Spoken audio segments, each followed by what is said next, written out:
اور جو رب سے مانگتا ہے اللہ اسے راضی ہوتا ہے. اور پھر اللہ کے حبیب علیہ السلام فرماتے ہیں قربان جائے, ذرا ان لفظوں پر کبھی غور کرنا, لطف آئے گا. حضور فرماتے ہیں آسانیوں کے وقت دعائیں زیادہ مانگا کرو, سکھوں کے وقت دعائیں زیادہ مانگا کرو, دکھوں کے وقت اللہ تمہاری جلدی قبول فرمائے گا.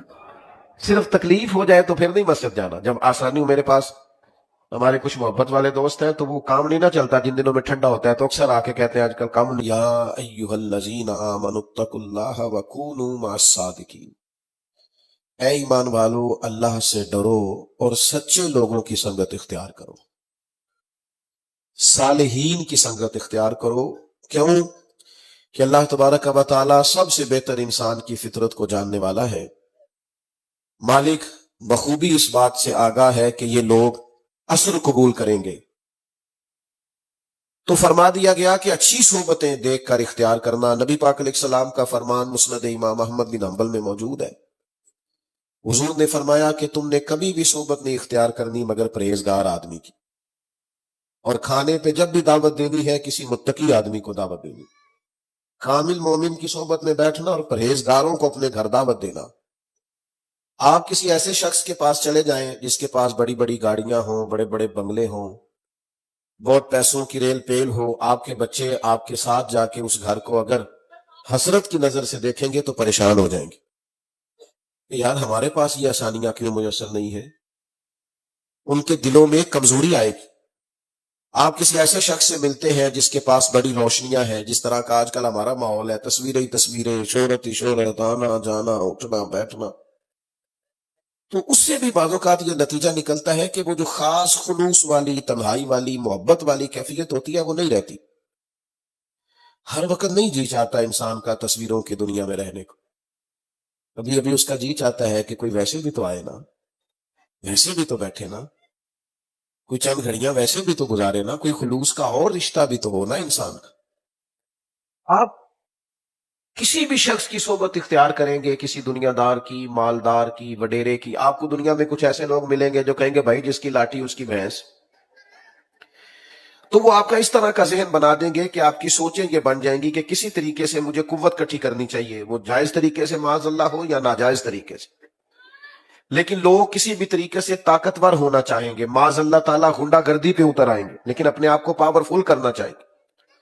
اس سے کیا ہوتا ہے کہ ظلم کا دروازہ کھلتا ہے, زیادتی کا دروازہ کھلتا ہے, طبیعتوں کے اندر بگاڑ پیدا ہوتا ہے. لیکن اگر صحبت اس شخص کی آپ کو ملے نا جس کے پاس اگرچہ ایک ٹائم کا ہی کھانا ہے پر اس کی زبان پر ہر وقت اپنے رب کا شکر جاری ہے, تو آپ کے لہجے سے سارے شکوے دور ہو جائیں گے, طبیعت سے ساری بے قراریاں دور ہو جائیں گی, بے چینیاں دور ہو جائیں گی. آپ اگر ان لوگوں کی صحبتوں میں بیٹھیں گے جن لوگوں کی زبانوں پر اللہ کا ذکر جاری رہتا ہے, جن لوگوں کی زبانوں پر قرآن مجید کی تلاوت جاری رہتی, جن لوگوں کا اٹھنا بیٹھنا اللہ اور اس کے رسول کے دین کے ساتھ وابستہ ہے, تو آپ کے اندر دین کی طلب آئے, دین کا شوق آئے, مزاج اور طبیعت دین پر عمل کرنے کو چاہے گی. ہم نے یہ کیا ہے کہ ہم صالحین کی صحبت نہیں تلاش کرتے, دنیا داروں سے تعلقات بنانا چاہتے ہیں. ہماری جیبوں میں مختلف عہدے داروں کے, مختلف قسم کے طاقت رکھنے والے لوگوں کے ہماری جیبوں میں کارڈ ہوتے ہیں, اور پھر نتیجہ یہ نکلتا ہے کہ ہم یہ سمجھتے ہیں کہ میں نے چونکہ بہت سارے لوگوں کو چائے پلا لی ہے, بہت سارے لوگوں کو کھانا کھلا لیا ہے, بہت سارے لوگوں سے میری تعلقات بن گئے تو میں ایک پاورفل آدمی ہوں. یقین کرنا دنیا میں پاورفل وہ ہوتا ہے جسے سجدہ کر کے رب کو منانا آتا ہے, وہ پاورفل ہوتا ہے جسے لمبی دعا مانگنی آتی ہے, جسے اپنے رب کریم کے ساتھ جڑنا آتا ہے. اچھے لوگوں کی سنگت, اچھے لوگوں کی صحبت یہ اکثیر ہے. آپ دیکھیے نا, حضرت حنظلہ رضی اللہ تعالیٰ عنہ حضرت ابو بکر صدیق رضی اللہ تعالیٰ عنہ کو لے کر حضور کی مقدس بارگاہ میں حاضر ہوئے